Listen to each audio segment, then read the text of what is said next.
Hey guys, my name is Heather Lindsey. And my name is Cornelius Lindsey. And I'm so excited that you landed on Life with the Lindseys. This is so exciting. This gives us an opportunity to share our life with yours. Yes, we're going to be talking about everything from entrepreneurship to ministry to your purpose to why you are here, family, parenting, relationships, marriage, sex, you name it. We are talking about it. So thank you so much for joining us today with Life with the Lindseys. Enjoy it. Hey everybody, and welcome to Life with the Lindseys. What up, yo? So this week we are talking about love languages. Oh God. So Gary Chapman has this book called The 5 Love Languages, and I know so many people that took that test, right? They took the 5 love language test to see which one they were and to see how they rank. My top was physical touch, quality time, and words of affirmation. But my top was physical touch. I got like a 10 out of 10 on physical touch. You're see, that's what another test. Your love language is all over. No, it's not. Yes, it is. It's so funny. I asked Taylor, no, listen, babe. I asked Taylor how she feels most loved. And I went through all of them. She said, I am all 5. And then I asked Logan. She's like her mom. Right. Whatever. So then I asked Logan, and he said quality time and words of affirmation were his favorite. So when we spend time with him playing games, playing Fortnite, maybe wrestling, maybe I'm just very analytical. When I hear that and I think, okay, he was 7 at the time, he's 8 now. But a 7-year-old, of course, he's going to say quality time because as a child, he needs to spend time with his parents. And then, hold on. I'm not big in interrupting, but did you like spending time with your parents at 7? I mean, I did. What you talking about? When I was a kid, absolutely I did. I thought you didn't want to be bothered. I talk a lot about how my grandfather was my best that's friend. Right. You did say that. My mom would drop me off at preschool, and Miss Kroom would let me stand at the door, and I would wait, and probably 10 minutes later I hear that old big blue Ford truck. That's so sweet. Barreling down the dirt road. And he'd be like, he'd look out, he'd roll down his window, and say, "Come on, dumb bun, come on." And I'd, rush Can out. Anybody call you dumb bun? I wish they would. I wish they would. Babe, I'm tan. I feel like this camera's these lightings. You'll be all right. But I just, anyway, that was quality time for me. And I absolutely loved it. But I think as a child, you need that. And then words of affirmation, of course, you need to be built up. I mean, even Jesus had it. But he could have said gifts. But he didn't. But he loves getting gifts. I mean, you give him a gift every time you go to the store. That's not true. Yes, it is. No, babe, it's not every time I go to the store. It's every time I travel. Heather. Okay, if you guys didn't know, if this is your first time hearing about love languages, there's 5. The first one is words of affirmation, quality time, acts of service, physical touch, and receiving gifts. I'll tell you this, when I first got married, we took the test and had an expectation that me communicating what my gifts were, you were going to fulfill it. And I think that's a lot that's wrong with present day marriage now. Because the expectation comes in that this person's supposed to come in ready made to fulfill every obligation that you have. And that's the reason why I make the argument that I don't necessarily I see the 5 love languages differently. And I took the test too. When I took the test, touch was 0 for me. Touch was an absolute 0. Struggle for the person that touch was a 0 for me. But my highest was acts of service, and then it was words of affirmation. And I think gift giving was I had a 2 in gift giving. I had You're not big on gifts. Service, and I forget what's the other one. Touch, words of affirmation. Sorry. Okay, what would you say is yours now? I don't know because I feel like the love languages themselves do not necessarily they don't necessarily emphasize what how you most feel loved. I feel like the love languages themselves they show the traumatic side of why you may feel loved in that way. Like maybe touch was high for me or was low for me This is because, I wasn't really touched. Like I didn't live in a hyper touch environment as a child. I did. I didn't live in that. So, I wasn't accustomed to that. So it wasn't something like I was trying to run out to like get that. I didn't need to cuddle. I need to do all those things. I thought you said you like cuddling. Man, you said it like 2 months ago. You gonna let me talk? Sorry, babe. You gonna talk over me? I'm sorry, babe. How we gonna do this? I'm sorry. Okay. All right. But nevertheless, I didn't grow up in that environment. And then that's the other thing with, I think, love language. I think also with relationships, we're talking about relationship and marriage here, is that a lot of those things, they put people in a box. Yes, I have since grown. I've since changed. I've since learned new things. But people, they get into these things and they say, well, this is my love language and this is how you're supposed to love me. And it's like, no, absolutely not. First love yourself that way. So I touch myself. I mean, you can touch yourself. I mean, I'm just saying, it's like you get into a relationship, you get into a marriage, and then the assumption becomes that I have to fulfill, or that your partner, your spouse, your husband, wife, whatever, has to fulfill every desire or everything that you have in you for you to be happy. And I feel like that's why most marriages nowadays fail. I think you're right in so many ways. I feel like although the book is great, and I think it's great for marriages or great for people in relationships, I think it's great in general, but I feel like with anything that we do, you can't make it like Bible, right? Because I feel like what people are doing is they're taking it on and they're using their love language as a weapon against their spouse. You don't love me the way I need to be loved. Well, I mean, we went through that.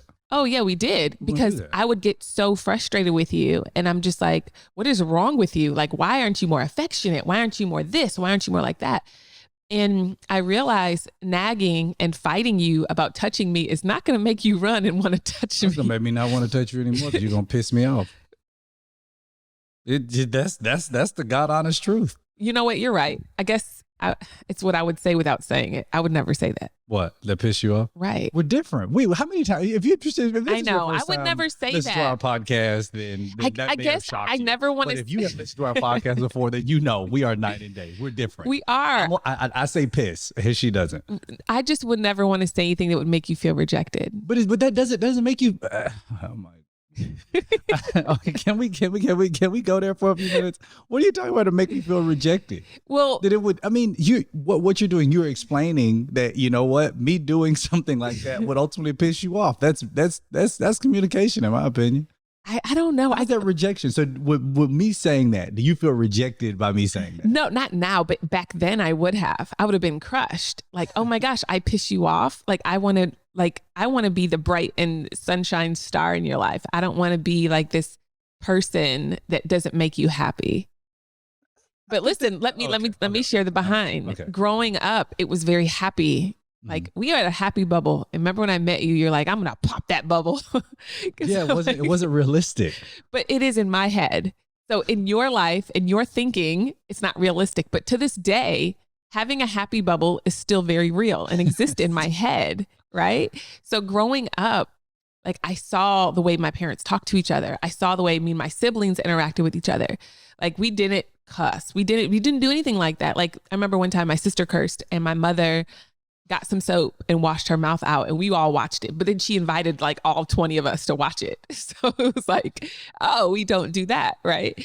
So growing up, words were very, like, you had to be very careful with your words and use your words to build and use your words to encourage. So I didn't grow up in that environment.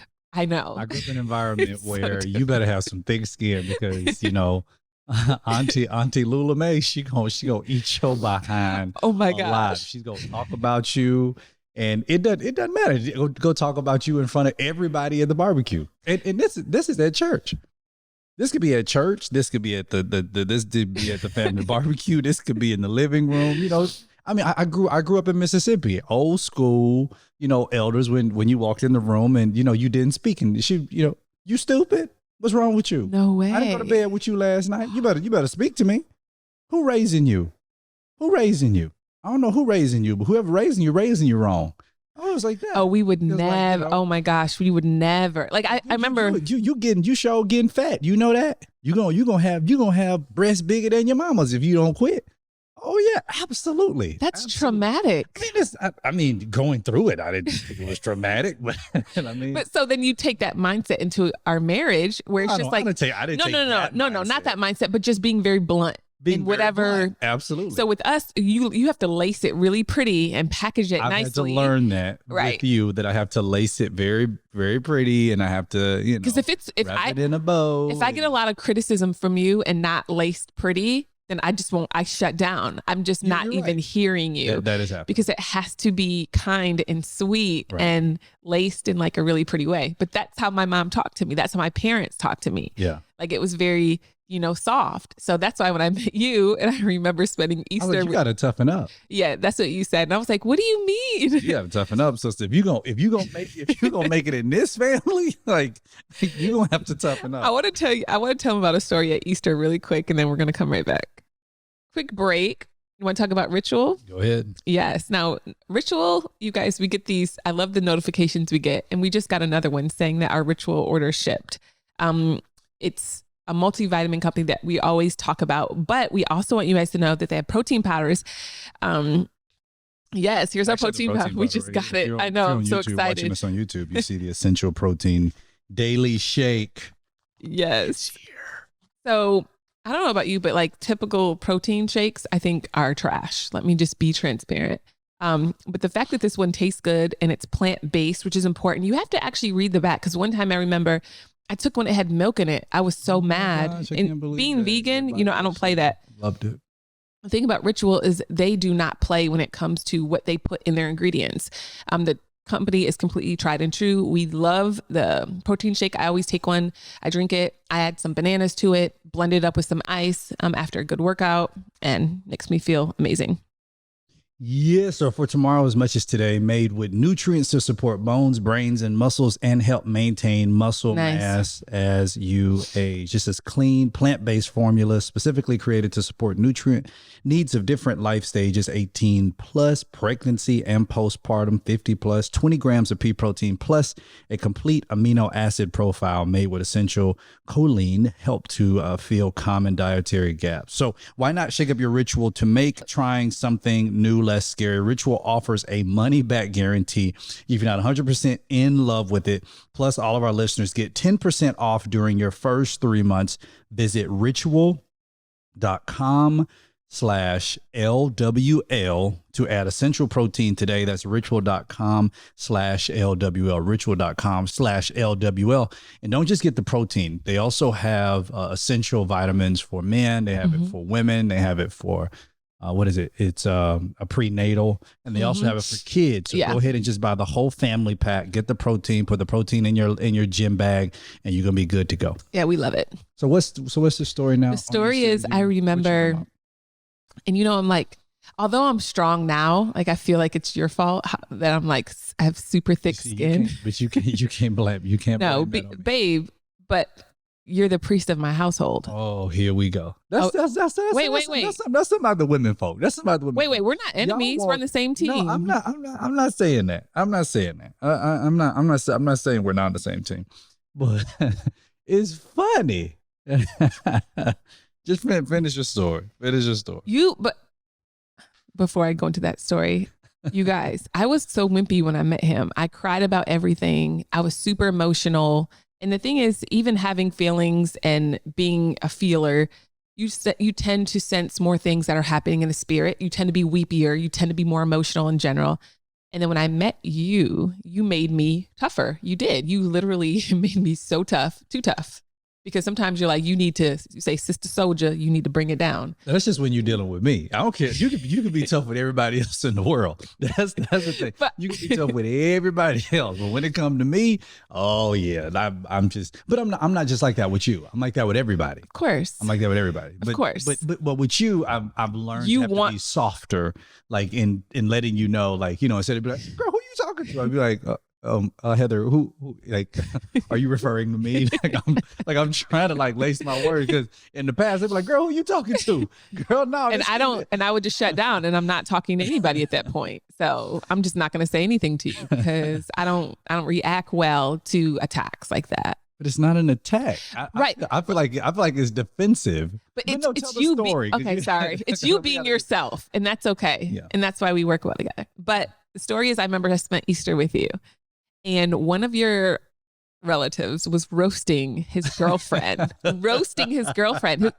guys, they've been married for like 30 years. No, I'm sorry. Dating for like 30 years. They've been dating for 30. They've been dating for a while. It hadn't been 30 years because he was 20. married. He was married before. Oh, I see. So then they, I think he's still married. Well, nonetheless, that's not, you know what? That's not our business. That's not our business. That ain't our business. Nonetheless, it ain't under our roof. I was shocked because, being, I like to eat really healthy. And so I'm not putting a lot on my plate in general because, I'm eat small meals. So I'm getting my food, and I got your food, and we sat down, we're eating. So she gets up to get more food. You big old girl, you get up to get some more food. Look at you, looking like a whale. You can't even fit in between no doors. I was like, could you imagine my shock, you guys? He told me, he said, oh, dang, what was you gonna eat all the food in there? Look at that stomach. Look at that stomach. He said, you gonna eat. No, he said, he looked at the plate. He said, did you leave anything for anybody else? You guys talk about stressed. I was so stressed out. See, for me and like everybody else in the house, I was so accustomed to that. I was like, this is not healthy. This is very toxic. I was like, I think I told you, I was like, oh, they're about to be hilarious. And like, she would sit there and she'd be like, all right.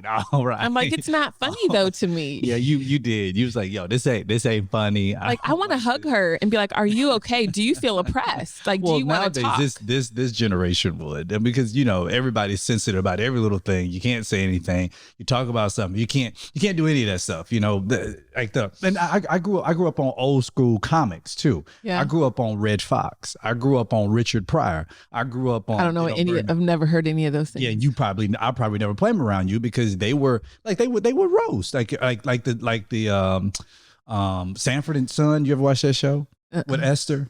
Well, I mean, yeah. Well, oh my gosh, I gotta help my sister here. But Red Fox, Richard Pryor, I mean, even back in the day with the younger Eddie Murphy, you had comedians who were it's like they told stories. Bernie Mac told a story, but it could, it was today, it would be offensive. It'd be offensive. Hurtful, yeah. Like, when Bernie Mac, I mean, even with, Kings of Comedy came out, Bernie Mac was the funniest one on there. And he was talking about his nephew. Get some milk and cookies. He did that back then. But like, now if you say it now, it's like you're fat shaming me. Yeah. And that's what I grew up on. I grew up on that, and I grew up in an environment that was extremely like toxic. It was I wouldn't say toxic. I mean, because you would watch certain things, you're like, yo, this is my childhood. I was like, what? Yeah. Like, this is not healthy, babe. Yeah. I mean, we literally grew up so differently. So I think coming into our marriage, having two completely different models and perspectives. Yeah. So when you would talk to me a certain way, I'd be like, who? Huh? Where? What? But the thing is, it's ironic. I liked that you were strong. I think that was one of the main things that attracted me to you was your strength, because I was so used to, I was strong too, but I was used to being around people that, kind of listened to me, and I was the leader at all times.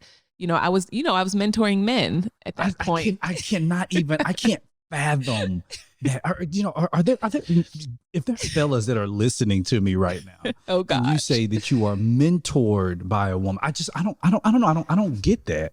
You're a man's man though, babe. You're an alpha man. So of course it doesn't make sense to you. It doesn't make sense. But to me. So you're telling me that a man would sit down with you and ask you, and you were guiding this man's life. Yes. Remember when you would call me, you were like, what are you doing for lunch? I was like, oh, I'm meeting with one of my guy friends. I'm mentoring him. You were like, no, you're not. I was like, actually I am. And I'm about to walk over there now. Who are you talking to like that? I don't get that. And the reason I'm saying that is because, is it that we have such a scarcity of fathers and elder men that now we need women to come in to do the mentoring? I don't get that. Now I get it that women are more nurturing and all those different things, but and you swore they liked me. The environment. I I mean, they did. You cannot tell me that these elbows and Negroes didn't want to sit down and talk to you because they liked you. Of course they liked you. They weren't sitting down talking to you because, I'm quite confident you gave them good advice, but it was spiritual advice. A man, I don't get that. Yeah. I don't get it. I don't understand it. Like, that's not me. I don't sit under, women to like learn what I don't do that, because I think the Bible is very clear. It says that older women teach the younger women, and I'm not a younger woman. So I can get nurturing and all that kind of stuff from an older woman. But when it comes to like, let me sit down, let me learn you something about life and stuff like that, it's like, there are certain things I can definitely take, but from the older man, that's the one who I need to go to be able to guide, because he is a man. He sees the world as I do. Yeah. And I just think a lot of times, I don't know. I tried to understand that the last time, but ShipStation. Yeah. Let's take a quick break.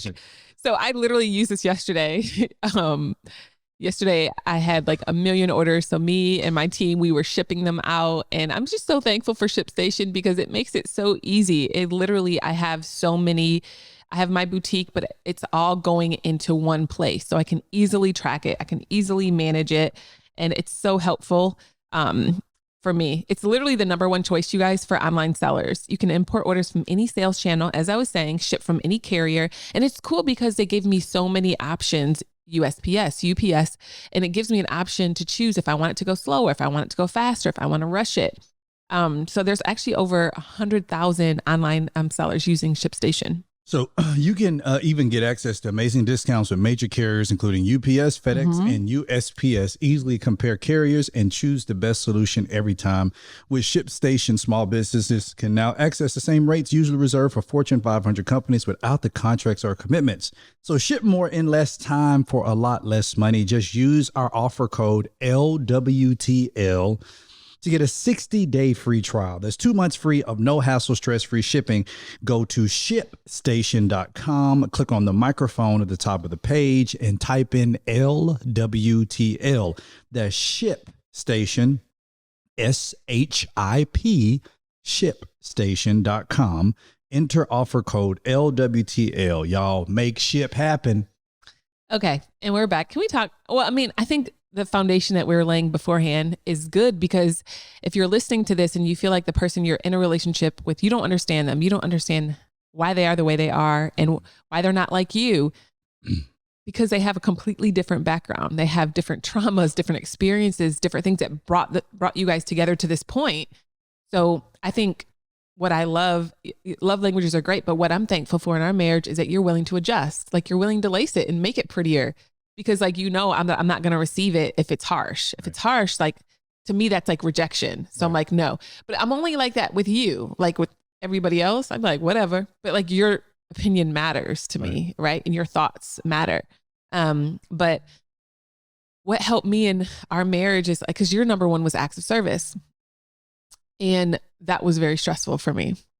Like it was stressful for me because it's like you would rather like me get up and wash dishes than cuddle, which was crazy to me in my head. And you know what? And that's the reason why I say, do the love languages amplify more of your traumas than it does really exemplify how you best feel loved? And I believe I know why. I believe I know why acts of service is big for me. In the environment I grew up in, it was get up and do something. Get up and do something. I mean, your parents are like that now. They're like, they work so hard. They can't sit down. It's like, go wash the dishes. Saturday morning, I don't know what you did on Saturday morning, but on Saturday morning, I was up at 5 a.m. We cleaned the house. Saturday morning was cleaning, but my mom cleaned it. I didn't just clean the house. We had individual rooms in the house we had to clean, but also we had, 1 or 2 acres of land to cut, and I had a push lawnmower. Yeah, that I was pushing. We actually did that too. But we had a riding lawnmower. My dad was on the riding lawnmower. My mom was on the riding lawnmower. My dad would have the weed eater. My sister would probably have the rake, and I would have the push lawnmower. Yeah, that was my childhood too. So it was like, that was my childhood. It was like, you get up and you do something. Then in my church experience, was you need to get up, you need to serve, you need to get up, you need to serve, you need to get up, you do something. So everything was about constantly doing something. And so I think that's where that came from. It wasn't like, you don't need any applause. Like, just get up and do it. The fact that you wash them dishes, that you be again washing dishes. Well, so for me, I'm like, I need you to praise me for washing those dishes. Which that was outside of my scope of what to fathom. I was like, hold up. So you want me to tell you thank you for washing dishes that you made? Yes. I didn't get it. And then babe, you're an amazing cook. Here we go. One of the things. Here we go. Am I lying? I've tried to get better. I've tried, baby. When you cook, you use every pot, every measuring cup. Have I gotten better though? You've gotten better. But I like, you would take a spoon out of the drawer, you would stir something, throw that spoon. It needs to be clean. I don't want to mix. Throw that spoon. I don't want to mix. And see, I grew up in a household where it was like, my mom, before she started cooking, she already had dishwater going. Mama's a beast. So she be cooking. She's a and she'd beast. take that spoon and she'd put it back in there. The whole, like, it's all clean by the time she's done. I'm like, you are a beast of a woman. So then when I got married, I was like, whoa. I walk in the house and I remember coming home from work. That's when I actually had a 9-to-5. I came home from work and you like, babe, dinner's ready. It was so pretty. I mean, like, so pretty. I remember that. I remember specifically you made me turkey burgers. And you would put like onions and spinach and stuff. I made homemade fries. Like I was so barbecue excited. sauce on homemade fries, all that kind of stuff. And I'll never forget sitting there like it was on the table looking good. And I remember walking, because the way our house was set up. I'm listening to you. I just have to open the garage. Do you?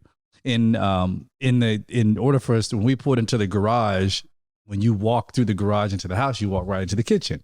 Yeah. And I remember walking to the kitchen, looking to the right, and I remember seeing ungrateful. Like, the dishes were like piled. Ungrateful. And I was like, yo.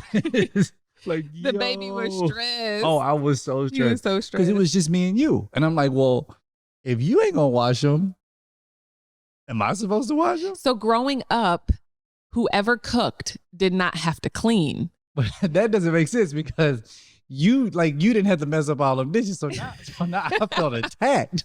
I felt like you was giving me more work to do. Like, yo, I cooked this gourmet meal. She made legit 2 turkey burgers. She threw some spinach and barbecue sauce and some rice. No, I made fries. Off the fries. I mean, but sometimes you made rice. Yeah. But I mean, you made homemade fries. So I was like, yo, why? I mean, wow, like you used 3 cookie sheets. I didn't understand it. You used like 4 pots. It's so funny. I don't get it. I just didn't get it. And you walked in, you were like, you're not gonna wash the dishes. I said, I cooked. You wash the dishes. We got into an argument. And he was like, well, my mama did both. I said, did you marry your mama or did you marry Heather? No, I did not. Heather, I did. You said growing up. No, I did not. My mama did both. Heather, no. I have not brought my mom or anybody else. All right, what you say? Into a situation. I don't compare you to my mama. Yeah.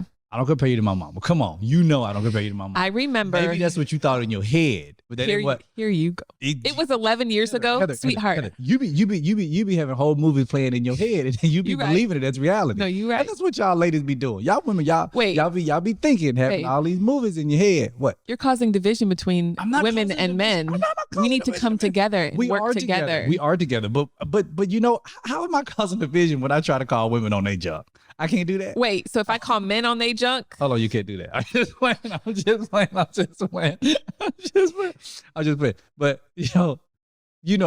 didn't do that with my mom. You told me growing up, you saw your mom do both. I did. I said, I'm not your mom. But not in the middle. No, it wasn't. It was like it was a settled conversation. Yeah, it was a settled conversation. We were trying to come to peace, and I was trying to get you to understand why I was upset. Which is crazy to me, because if I'm slaving, the thing is, y'all have to understand, when I cook, I make from scratch. Like, I'm talking, like, there was a point, and I haven't done it lately. I need to get back to that. I've just been so busy, but I would make my own bread, my own buns. You know what I mean? Remember those little green spinach buns I made? I remember. They're made out of spinach and like milled flour. It was great. I remember. So I'm making everything from scratch, y'all. I'm cooking for 2 to 3 hours just on his meal, and then another hour on my meal, and then another half an hour on the kids' food. So I'm making separate meals. I'm doing all this stuff. So in my head, I'm like, if you see me slaving for 4-5 hours on food. Help a sister out and come wash these dishes. And I get that. I get that. I completely understand that. My thing was, I was like, yo, hold up. Why do you do things that ultimately stress you out? Like, if you know that you're going to have to spend 2 hours on a meal, like, I would rather you be like, you know what? I'm going to do something a little bit easier. And then here's the thing.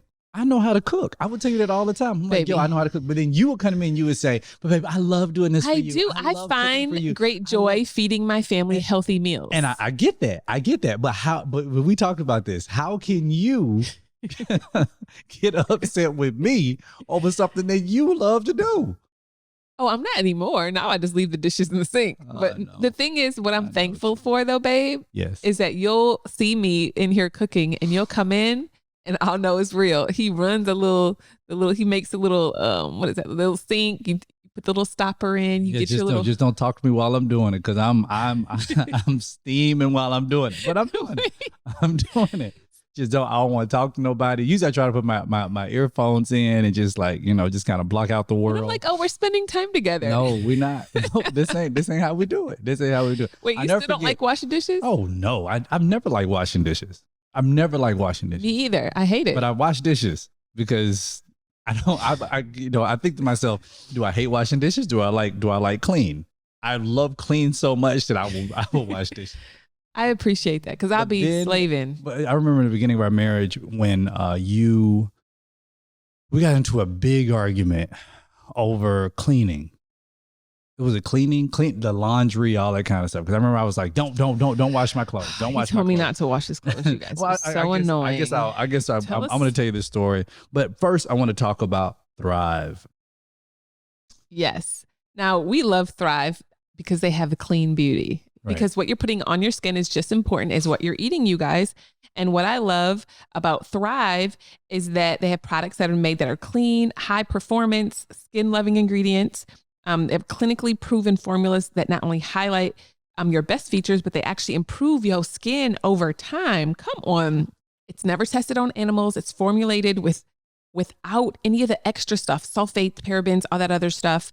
They're Leaping Bunny and PETA certified as 100% vegan and cruelty free. I mean, it goes on and on. They have this bold mission that I love, and it's called Bigger Than Beauty. For every product purchased, they donate, Thrive donates to help women thrive. This is women emerging from homelessness, surviving domestic abuse, fighting cancer, etc. It's amazing. And I know that you got like the Bright Balance. You got the. I know you ordered it for me. The lip balm. You were ordering it for me. And I mean, what do you? How do you feel about it? I hadn't put on the mascara, and I don't wear eye brightener. So. Well, no, I love it. It doesn't irritate my skin. I think the older. It sounds crazy. The older I've been getting, the more sensitive my skin is. Like, I can't just go to the drugstore and just grab and put anything on my skin anymore because it gets so affected. There's a brilliant eye brightener that I've been putting on. And if you can zoom in, are my eyes popping or are they popping? They're popping. They popping. I love the Sunproof Intensive Lip Balm, SPF 24. I think our lips are something we actually forget about often. And the Liquid Lash Extensions mascara is literally my favorite. It's Thrive's top selling product, and I can see why. You can just go on there and look at the reviews, and it literally, you can zoom in. My lashes are popping. Yeah. So we love everything about Thrive Cosmetics. Their products are the best that we've ever used, and their Bigger Than Beauty mission is truly inspiring. You're going to love them as much as we do. Visit thrivecosmetics.com/LWTL for 15% off your first order. This is an exclusive offer you can only get here. So you can't get this anywhere else. Wow. That's You're welcome. Thrive Cosmetics, CAUSEME. Get it out. METICS. Let me do it again. Thrive Cosmetics, CAUSEMETICS.com/LWTL. I wanted to spell it out because, some of us, we ain't been in school in a long time. We just need a little help. But do that for 15% off your first order. Again, that's thrivecosmetics.com/LWTL. Get it today. And, but the story was when we got into a big argument about cleaning or something, because when I used to get mad, I was just clean up. I clean up the whole house. I know. I would love that. It was so amazing. Because I was like, hold up. Are you washing? Are you washing? I was not mixing my white shirt. No. This is what your issue was. I remember to this day. What is it? You were mad that I used hot water for your darks. Yeah. And you told me I need to use cold. No, I'm sorry. I used the lukewarm water. I used not the lukewarm water, the middle one. So I used warm water instead of hot water for your whites. I'm sorry, for your whites. For the whites. Yeah, for the whites. I used warm water instead of hot water. Mm-hmm. And you were like, what water are you using? You're like, I just do it. I just do my own. So I was like, well, do them then. Pippin. Like, calm down. And I ain't washed his clothes since. And still don't. I barely do. I barely wash my own. Thank God help we have. But I hate it. I just never did that stuff growing up. You did. What did my mama say? I did. Remember when we called my mom? I do. She was like, Heather doesn't do. No. I'm not domestic, but I'm very entrepreneurial. Okay. Well, so I'm going to work. I'm going to bring money in so we can hire somebody to wash our dishes. Hey, you know, the Proverbs 31 woman, she had maid servants. So as long as you got maid servants, it don't matter. But that wasn't my issue. My thing was I was very upset. And I went up to, I remember that little bonus room we had up in the back. I went up back there. This is our first year of marriage. I remember being so pissed off. And I was like, oh, this ain't going to work. This ain't going to work. I don't know how I'm going to do this. And all over some laundry. All over. It was laundry, the dishes. It was everything. And I never forget, I felt like, God say, what you doing? Baby, we can't hear you. You talking over here. And they can hear me. I can hear me right here. As much as I can hear me. See, I can hear me though. You're so cute. I can. But you want to know what I feel like God said. What did he say, baby?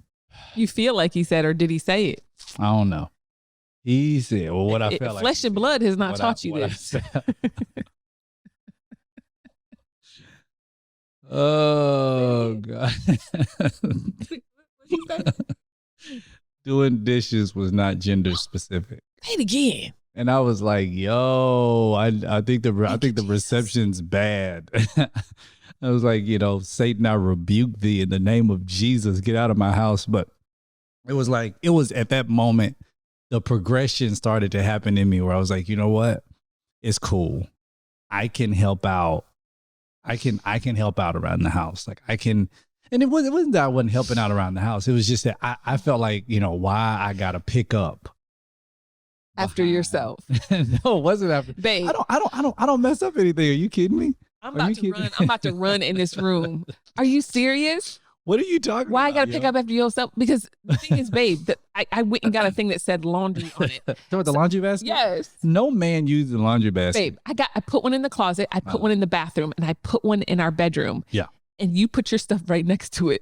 Like if you just go another inch, no, can go in. It's like where I undress is where my clothes stay.